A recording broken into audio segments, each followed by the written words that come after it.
70 साल का बूढ़ा अपनी 16 साल की बीवी के पास जाने से पहले लस्सी का गिलास क्यों पीता था, जानकर आपके रोंगटे खड़े हो जाएंगे। मेरा नाम शबाना है। मैं अपने माँ बाप की 7 औलादों में से सबसे पहली औलाद हूँ। बदकिस्मती से मेरे माँ बाप ने सिवाय औलाद पैदा करने के अलावा कोई काम नहीं किया था। हमारे घर पर खाने की कमी रहती थी और फाका करना पड़ता था। मैं इन हालात में जवान हुई और सोचा कि मेरे माँ बाप के पास तो इतना पैसा ही नहीं कि मेरी शादी कर दें।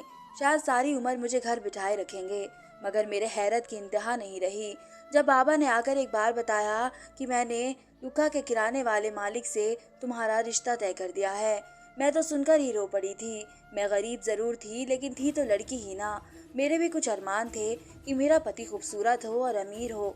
वह किराने वाला मुझसे उम्र में काफी बड़ा था और इतना ही नहीं बल्कि शादीशुदा और 3 बच्चों का बाप भी था। उसकी बीवी का देहांत हुए 1 साल हो गया था। दूसरी शादी के लिए उसने काफी कोशिश की थी मगर उसे कोई भी लड़की देने को तैयार नहीं था। मगर मेरे माँ बाप आसानी से मान गए क्योंकि उनके पास उस आदमी का जो कर्ज था वह उसी सूरत में माफ हो सकता था। जब मेरी शादी उससे हुई तो मैं 20 साल की और वह 40 साल का था। मगर मेरे माँ बाप तो ऐसे ही समझ रहे थे कि मेरे लिए शहजादे का रिश्ता आया है। उन्होंने जबरदस्ती मेरी शादी उससे कर दी। मेरे पति का नाम अमन था। वह इतना खास नहीं था, बस एक किराने की दुकान थी। मैं क्या करती, मैंने उसे ही अपना पति मान लिया था क्योंकि और कोई चारा ही नहीं था। उसके 2 लड़के और एक छोटी लड़की थी। मैंने फैसला कर लिया था कि मुझे अपने पति को अपने हाथ में रखना है ताकि वह मेरे काबू में रहे। मैं कोशिश करती थी कि मेरा पति अपने बच्चों के साथ कम से कम साथ में रहे। मैं उसके बच्चों को उसके उठने से पहले ही स्कूल भेज देती थी और शाम को उसके आने से पहले ही जल्दी सोने का कह देती थी। उसके बच्चों को मैंने अपने काबू में इस तरह किया था कि वे सांस भी मेरी मर्जी से लेते थे। 3 बच्चों के बावजूद भी मेरा पति बहुत ज्यादा जवान था। वह रोज रात को बादाम पीस कर खाता था और कहता था कि इससे जिस्म में ताकत बढ़ती है। जब शादी हुई थी उसकी सबसे छोटी बेटी 1 साल की थी और मजबूरन मुझे ही उसे पालना पड़ा। शुक्र है उसके दोनों बेटे बड़े थे। मैं दिन दिन गिन कर अपने प्रेग्नेंट होने का इंतजार करती रही लेकिन जाने मेरी किस्मत में क्या लिखा था। मैं जितनी ख्वाहिश करती अपनी औलाद की उतनी ही देर होने लगी। शादी को 5 साल गुजर गए थे और इस साथ में उसके बच्चे को भी पालने लगी थी। 2 साल बाद मालूम हुआ कि मैं बांझ हूँ और औलाद पैदा नहीं कर सकती। उस दिन के बाद तो जैसे मायूस हो गई थी कि इस घर और किराना स्टोर के मालिक उसके बेटे ही होंगे। 2 साल गुजर गए थे। मेरे पति ने अपने दोनों बेटे को बाहर भिजवा दिए थे। मेरे पति की बेटी 15 साल की हो गई थी। उसने मैट्रिक कर लिया था। मेरे पति का इरादा था कि वह अपनी बेटी को आला तालीम दिलाएगा।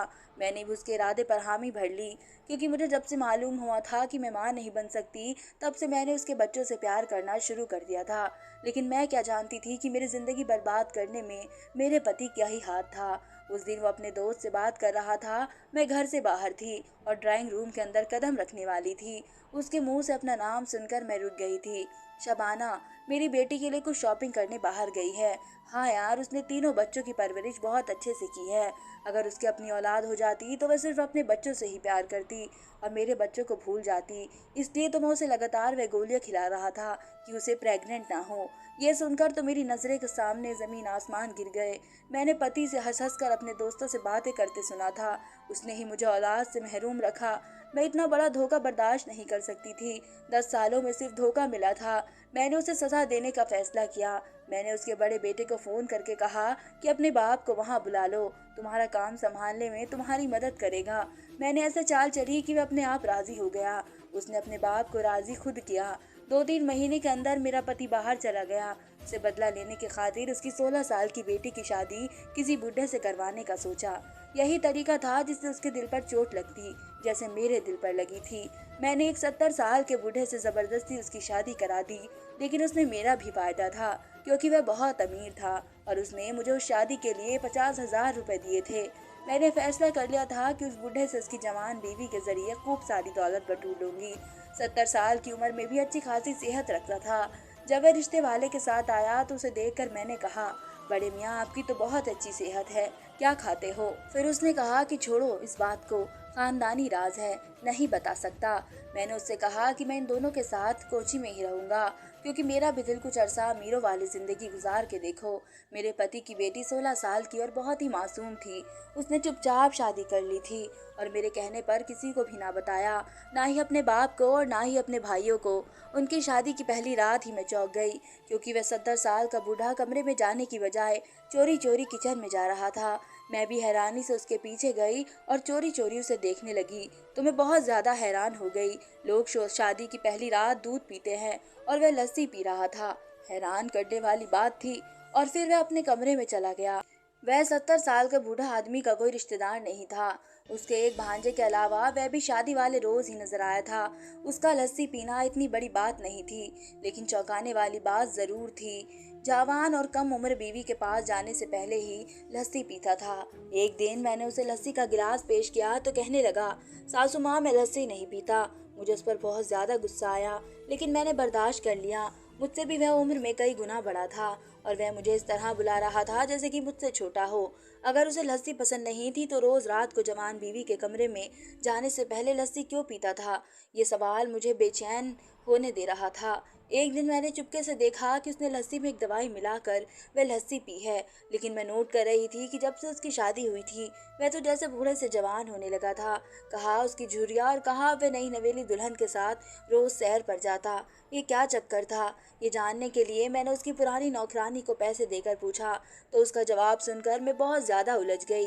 कहने लगी ये सारा कमाल उसी लस्सी का है जो साहब रोज रात को पीते हैं। जब भी मालिक नई शादी करते हैं तो वे रोज लस्सी पीकर ही रात को अपने कमरे में जाते हैं। मैंने उससे कहा कि तुम्हारे मालिक को मैंने लस्सी में कुछ मिलाते हुए भी देखा था। वे क्या खास चीज मिलाते हैं?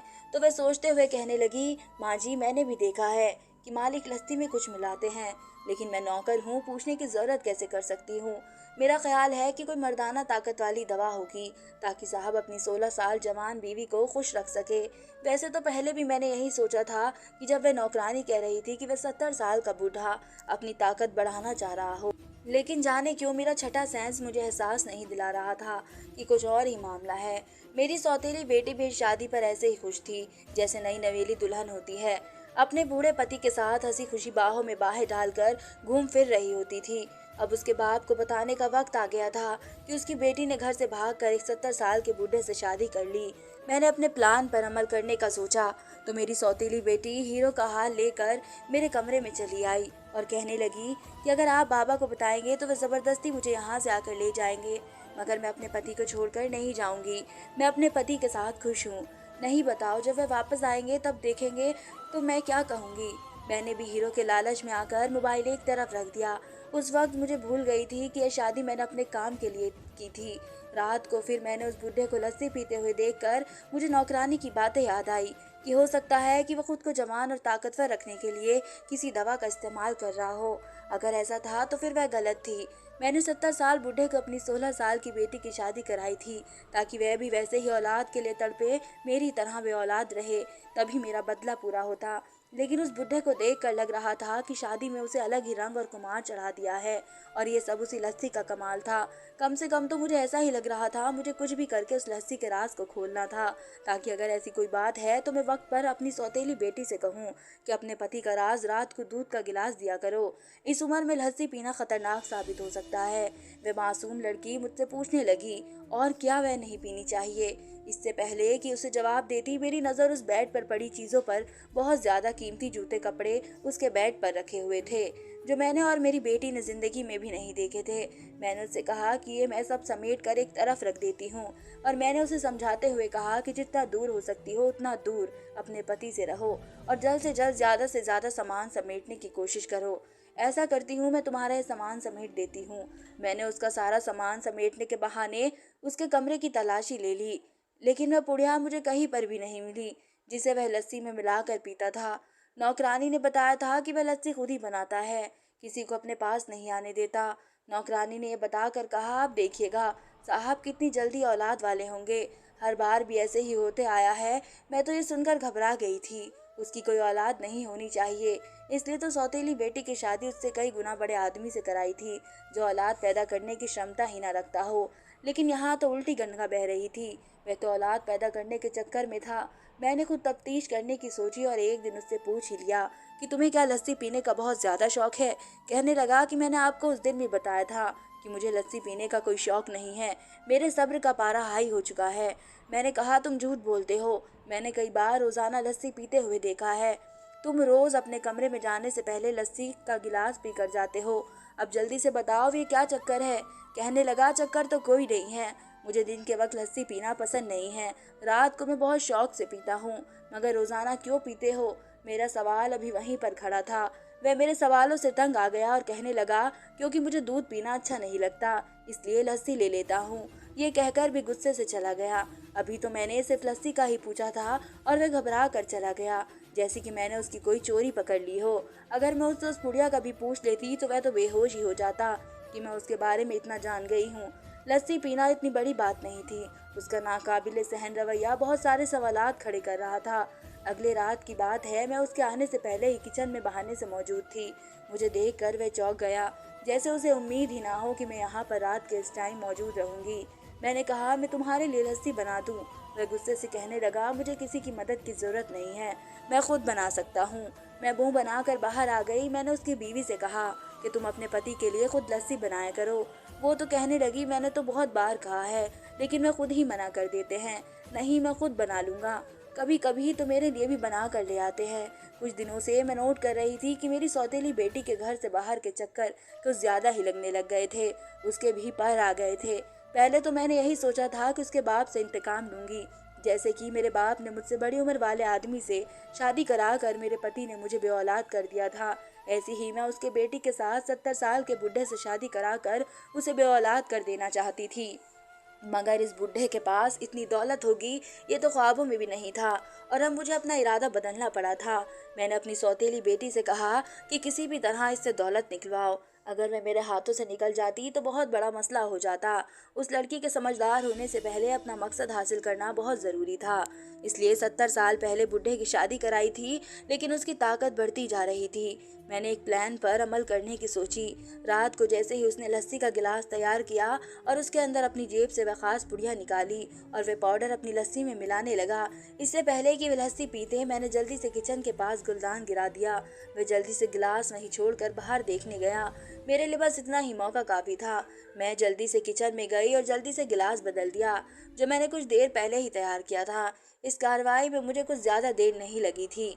मैं असल में मालूम करना चाहती थी कि आखिर इसमें क्या है, इसमें ऐसी क्या चीज मिलाता है। सुबह उठी तो मैंने उस लस्सी को एक पॉलिथीन में डाला और लैब में लेकर आ गई। मैं सच जानना चाहती थी कि इसमें क्या है। मैं वहां से घर वापस आ रही थी कि मैंने अपनी सौतेली बेटी को गाड़ी चलाते हुए कहीं जाते हुए देखा। वह अकेली गाड़ी चला रही थी और मुझे इस बात का अंदाजा नहीं था कि उससे गाड़ी भी चलानी आती है। उसकी शादी को बमुश्किल 2 हफ्ते ही हुए थे। इतने दिनों में उसका पति उसे गाड़ी चलाना ही नहीं सिखा सकता था और उसके बाप के पास तो मोटरसाइकिल थी। फिर उसने गाड़ी चलानी किससे सीखी थी? और घर गई तो मेरे पति का कॉल आ गया। मैंने इतने दिनों से जानबूझकर बात नहीं की थी। वह अपनी बेटी से बात करना चाह रहा था। मैंने कहा, पता नहीं कहाँ पर है, मुझे बता कर नहीं जाती तुम्हारी बेटी, अपनी मर्जी की मालकिन बन गई है। कल अगर कुछ हो जाता है तो मुझसे कुछ मत कहना। मुझे इस लड़की पर बहुत गुस्सा आ रहा था। मुझे बताए बगैर वह किन हवाओं में ही है। कई दिन हो गए थे, बस अपने आप में मगन रहती और बाहर के चक्कर लगाती रहती। मैंने उसके पति से जाकर पूछा कि तुम्हारी बीवी कहाँ है? कहने लगा, ड्राइवर के साथ शॉपिंग पर गई है और अब मैं उस उम्र में उसके साथ शॉपिंग नहीं कर सकता। कमर जवाब दे जाती है। तो मैंने उसे ड्राइवर के साथ भेज दिया। मैं अब उसे क्या बताती कि ड्राइवर बाहर बैठा है और तुम्हारी कम उम्र जवान बीवी बाहर घूम रही है। मुझे उस लड़की पर शक होने लगा था। कुछ तो चल रहा था इस घर में जिसकी खबर मुझे नहीं थी, जो वह मुझसे छुपा रही थी। मैं जब भी उसे देखती थी यही लगता था कि वह कुछ अजीब सा बर्ताव कर रही है। पति के घर में होने के बावजूद भी वह फोन पर लगी रहती थी। मैं कुछ पूछती तो कहती, मैं अपनी सहेलियों से बात कर रही हूँ। लैब वाले ने 2 दिन बाद रिपोर्ट देने को कहा था। जब तक मुझे सच्चाई का पता नहीं लगता कि वह खास लस्सी क्यों पीता है, मैं तब तक उसे पीने नहीं देना चाहती थी। इसलिए आज रात भी बहाने से उसे बाहर भेजकर मैंने लस्सी का गिलास बदल दिया। अगले दिन भी मैंने यही किया। फिर लैब वाले का फोन आया कि रिपोर्ट बन गई है, आप आकर ले जाएं। मैंने उससे कहा कि मुझे बताओ रिपोर्ट में क्या लिखा है। जो कुछ भी उसने बताया उसे सुनकर मुझे लगा कि लैब की छत मेरे सर पर गिर गई हो। जो कुछ भी मैं सुन रही थी मुझे यकीन नहीं आ रहा था। मैंने घर जाकर उस बूढ़े के पास जाकर वह रिपोर्ट दिखाई और कहा, ये देखो उस लस्सी का रिजल्ट जो तुम रोज बड़े शौक से पीते हो। मुझे समझ नहीं आ रहा कि तुम जहर पी रहे हो, वह भी अपनी मर्जी से। इस पुड़िया में जहर होता है जो तुम जानबूझकर लस्सी के गिलास में मिलाकर पीते हो। बूढ़े ने बताया था कि इस लस्सी में ताकत वाली दवाइयाँ शामिल नहीं है, इसमें जहर मिला हुआ है। ये सुनकर वे बहुत ज़्यादा हैरान हो गए कि वे जानबूझकर जहर क्यों पी रहा है। फिर मुझे ख्याल आया कि कहीं उसकी बीवी तो उसे जहर नहीं दे रही है, क्योंकि उसके रंग ढंग कुछ ठीक नहीं लग रहे थे। मैंने उससे कहा, ये पुड़िया तुम्हें कौन देता है? कहीं तुम्हारी बीवी तो नहीं देती तुम्हें ये पुड़िया? क्या वे तुम्हारी जान लेना चाहती है ताकि तुम्हारे मरने के बाद बहुत सारी दौलत अपने नाम कर ले? मेरे जहन में तो यही आया था कि मेरी सौतेली बेटी उसे मारने का प्लान कर रही है ताकि दौलत और जायदाद उसके नाम हो जाए, क्योंकि बुढ़े की कोई औलाद थी ही नहीं। मेरी बात सुनकर वह हंसने लगा, कहने लगा, नहीं ऐसा नहीं है। मेरी मासूम सी भोली सी बीवी को तो इस बात का पता ही नहीं है मैं जहर खुद ले रहा हूँ और मुझे मालूम है कि मैं क्या कर रहा हूँ। ये सुनकर तो मेरे होश उड़ गए और रोंगटे खड़े हो गए कि वह खुद अपनी मर्जी से जहर ले रहा है। कोई पागल ही ऐसा कर सकता था, कोई भी इंसान ऐसा नहीं कर सकता।